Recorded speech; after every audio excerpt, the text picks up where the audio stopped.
ஒரு நிமிஷம் இவர் பேசுறத கேட்டுட்டு வாங்க. சார் அது கள்ள தொடர்பு இல்லை சார். சுப்ரீம் கோர்ட்டே சொல்லிடுச்சு, ஒரு மனிதன் விருப்பப்பட்டால் சார் விஜய்க்கு 50 வயசு அது கள்ள தொடர்பு இல்லை சார். அது கள்ள தொடர்பே இல்லை, அது அவருடைய காதல். நிச்சயமா இவரு ஒரு பொண்டாட்டியோட ஒழுக்கமா வாழ்ந்தவரா இருக்க முடியாது. இதே எங்க வீட்டுல இருக்கிற ஒரு ஆணு இந்த மாதிரி ஒரு பேட்டி கொடுத்துட்டு வந்திருந்தா முகத்துல காரி துப்பிட்டு இருந்திருப்பேன். ஏன்னா பெண்ணுன்றவோ ஒரு ஆணோட லைஃப்ல ஒய்ஃபு மட்டும் கிடையாது, அம்மாவா இருக்காங்க, மகளா இருக்காங்க, அக்கா தங்கச்சிங்களாவும் இருக்காங்க. உங்க மகளுக்கு இதே நிலைமை வந்தா ஒத்துக்குறீங்களா? சரி, இப்போ உங்க மகளை கல்யாணம் பண்ண போயிருக்கிறாங்க, வேற ஒரு பெண்ணோட சுத்திட்டு இருக்காங்க, வந்து சொல்றாங்க, அப்போ நீங்க என்ன சொல்லுவீங்க? அவன் ஆம்பளை 1000 பண்ணுவான், நீ அதெல்லாம் கண்டுக்காத, நீ கரெக்டாக உத்தமையாக போய் உங்க கூட குடும்பம் நடத்து அப்படின்னு தான் சொல்லுவீங்களா? ரசிகருங்களா இருங்க, அது யாரும் சொல்லலை, அதுக்குன்னு பண்ணக்கூடிய எல்லாத்துக்கும் முட்டு கொடுத்துட்டு உக்காந்துருக்காதீங்க, சரியா? இப்போது ஒரு பொண்டாட்டி பிள்ளைங்களை விட்டுட்டு யாரோ 3வது மனுஷன் கூட்டின்னு வந்து 3 வரிசையில் உட்கார வச்சா என்ன சொல்கிறது சொல்லுங்கள்? நீங்களாம் நல்ல ஜென்மமாக இருந்தாக்க நீங்களே எதிர்த்து கேள்வி கேட்பீங்க. உனக்கெல்லாம் ரசிகராக இருந்ததுக்கு என் புதிய செருப்பில் அடிச்சுக்கணும். நாங்கள் எவ்வளவோ உங்களுக்காக நான் பறிஞ்சு பேசிகிட்டு இருக்கும்போது இந்தமாரி வேலை பார்க்குறீங்களா? இதை யார் பழி வாங்குறதுக்காக அந்த வேலை பண்ணீங்க? அப்படியே உங்களுக்குள்ளே எது இருந்தாலும் அதை சீக்கிரட்டாக வச்சுக்கணும். வெளிப்படையே நீங்கள் இப்படி பண்ணிங்கன்னா உங்கள் ரசிகர்களான எங்களை எல்லாம் செருப்பு கேட்டு அடிப்பாங்க அப்படின்னு நாக்கு நிற்கிற மாதிரி நான் கேள்வி கேட்குறீங்க. ஒரு காலத்தில் பிள்ளைங்க நிறைய தப்பு பண்ணும், பெற்றவங்க அவங்களால தலை குனிஞ்சு நிற்பாங்க. இந்தமாரி தாய் தகப்பனுக்கு இப்படி ஒரு பிள்ளையா அப்படின்னு தான் பேச்சு வரும். ஆனால் இந்த ஜென்ரேஷன் பிள்ளைங்க நிறைய பேர் பெற்றவங்களால தலை குனிஞ்சு வாழ்கிற வாழ்க்கை தான் இருக்கு. எனக்கும் உனக்கும் கருத்து வேறுபாடு பிடிக்கலையா, ஸ்மூத்தாக பிரிஞ்சு போயிடலாம் அப்படின்னு போயிடுறாங்க. அந்த குழந்தைங்களோட நிலைமை என்ன?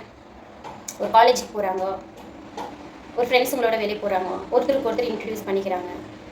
எங்கள் அப்பாவுக்கு எங்கள் அம்மாவுக்கு டைவர்ஸ் ஆயிடுச்சு, எங்கள் அப்பா வேற ஒருத்தரோட வாழ்ந்துட்டு இருக்காங்க, எங்கள் அம்மா இன்னொருத்தரோட வாழ்ந்துட்டு இருக்காங்க அப்படின்னு சொல்கிறது அவங்களுக்கு எவ்வளோ ஒரு கேவலமாக இருக்கும். பிள்ளைங்களுக்கு அப்படி ஒரு கேவலத்தை செஞ்சு வைக்கிறவங்க தாயும் தகப்பனாவே இருக்க முடியாது. ஆக்சுவலி என்ன பண்ணுறாங்க தெரியுமா? இவங்க இந்தியாவில் வாழ்ந்துட்டு இந்த நாட்டு கலாச்சாரத்தை ஏலம் போட்டுட்டாங்க.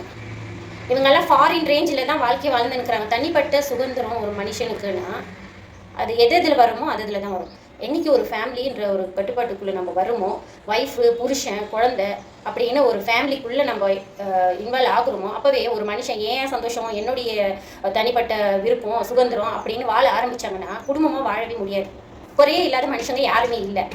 தப்பு ஆண் மேலே இருக்கலாம், பெண் மேலே இருக்கலாம். 2 பேரில் யாரான ஒருத்தர் அங்கே விட்டு கொடுக்க ரெடியாக இருந்தால் மட்டும்தான் அந்த தப்பு சரியாக போகும். அதுக்குன்னு நான் யார் கூட வேணா இருக்குவேன், நீ அதை அட்ஜஸ்ட் பண்ணிக்கணும், அக்செப்ட் பண்ணிக்கணும், அதை நீ கேட்கக்கூடாது, வெளி வைக்கக்கூடாது.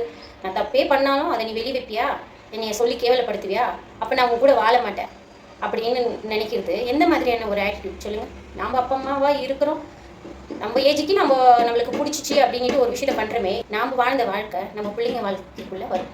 கர்மான்றதை அவங்க கொண்டு வந்து சேர்க்கும். நீ இன்னொரு பெண்ணுக்கு, உன்னை நம்பி வந்த பெண்ணுக்கு நீ பண்ண துரோகம் உன் பொண்ணுக்கு வரும். நீ உன்னை நம்பி வந்த கணவனுக்கு நீ பண்ண துரோகம் உன் புள்ள வாழ்க்கையில் வர பெண்ணு அவனுக்கு துரோகம் பண்ணுவான். ஒரு லைஃப்ன்றது நம்ம எப்படி வாழ்ந்துட்டு கடந்து போகணுன்றது நம்ம குடும்பத்தில் இருக்கிறவங்க நம்ம இல்லைனாலும் நம்மளை நினச்சி ஃபீல் பண்ணணும். நாட்டுக்கே நீங்கள் அரசனாக இருந்தாலும் வீட்டுக்கு நல்ல மனுஷனாக இருங்க. உங்களை பெற்றவங்களுக்கும் நீங்கள் பெற்ற பிள்ளைங்களுக்கும் உங்களை நம்பி வந்த வாழ்க்கை துணைக்கும் உண்மையாக இருங்க. ஒன்றை விட இன்னொன்று பெட்டராக தான் தெரியும். தூரத்துலேருந்து பார்க்கும்போது நல்லா அட்ராக்ஷனாக இருக்கும். ஒன்றா சேர்ந்து கூட வாழும் போது தான் ஒவ்வொருத்தர் மேலே இருக்கிற நிறைவு குறைவு எல்லாமே தெரிய வரும், பேச வரும். இதெல்லாம் கடந்து வாழ்கிறதுக்கு பேர் தான் லைஃபு. இப்படி வாழ்ந்தால் மட்டும்தான் வாழ்க்கை வாழ முடியும். எனி டைமே வந்து ஜாலியாகவும் சந்தோஷமாகவும் அப்படியே இருக்கணும்னா அதுக்கு கல்யாணமே தேவையில்லையே. லைஃப்பில் அப்படியே இருந்துட்டு போயிடலாமே. இதுலேருந்து ஒரு 3rd பர்சனை எந்த நிமிஷமும் ஃபேமிலிக்குள்ளே என்ட்ரி ஆக விடாதீங்க. இதெல்லாம் ஊர் மக்களே உங்களுக்கு சொல்ல வேண்டிய நிலைமையில தான் நீங்கள் இருக்கீங்க. நீங்கள் சுதந்திர நாளில் அம்மா அப்பாவுக்கு அடுத்து மனைவி குழந்தைங்களை உட்கார வைக்க வேண்டிய இடத்துல நீங்கள் யாரை கொண்டு வந்து வச்சுருக்கீங்க பார்த்தீங்களா? உங்களுடைய அனுமதி இல்லாமல் அந்த அம்மா அங்கே வந்து உட்காந்துருக்க மாட்டாங்க. அப்போ நீங்கள் யார் அவமானப்படுத்துறீங்க, யார் அசிங்கப்படுத்துறீங்க? உங்கள் ஒய்ஃபை இப்படின்றதுக்குள்ளே சீப்பாக்கிட்டு பார்த்தியா? உங்கள் மனைவி சங்கீதா இருக்க வேண்டிய சுச்சுவேஷனில் உங்கள் மகளை வச்சு பாருங்கள். நீங்கள் பண்ணுறதுக்கும் உங்களுக்கு புரியும். நாட்டுக்கே அரசனாக இருக்கிறத விட வீட்டுக்கு ஒரு நல்ல மனுஷனாக இருங்க.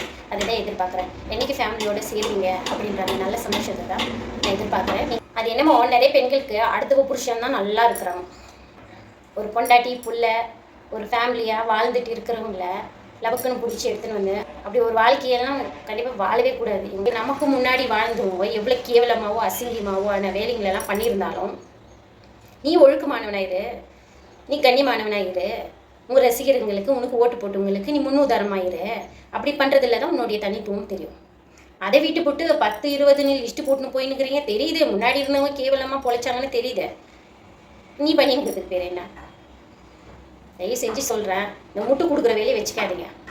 யாராக இருந்தாலும் கடவுளாகவே இருந்தாலும் செஞ்சது தப்புனா தப்புன்னு சொல்லிட்டு போங்க. அப்போ தான் அவங்களுக்கு சுருக்குன்னு உரைக்கும்.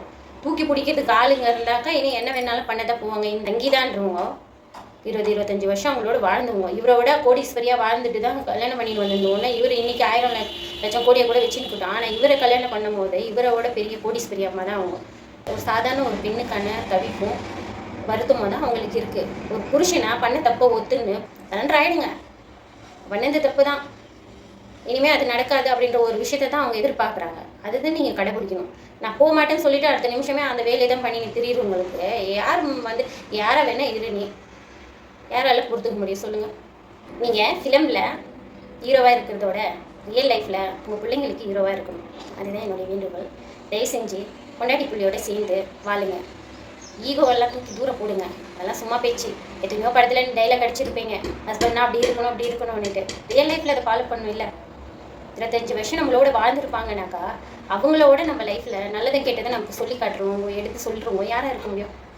பாராட்டுறவங்களையே நம்ம பக்கத்தில் வச்சுக்கினா நம்ம மேலே இருக்கிற குறையை எடுத்து சொல்கிறவங்க இருந்தால் தானே நம்ம பண்ணுறதுக்கு நமக்கு புரியும்.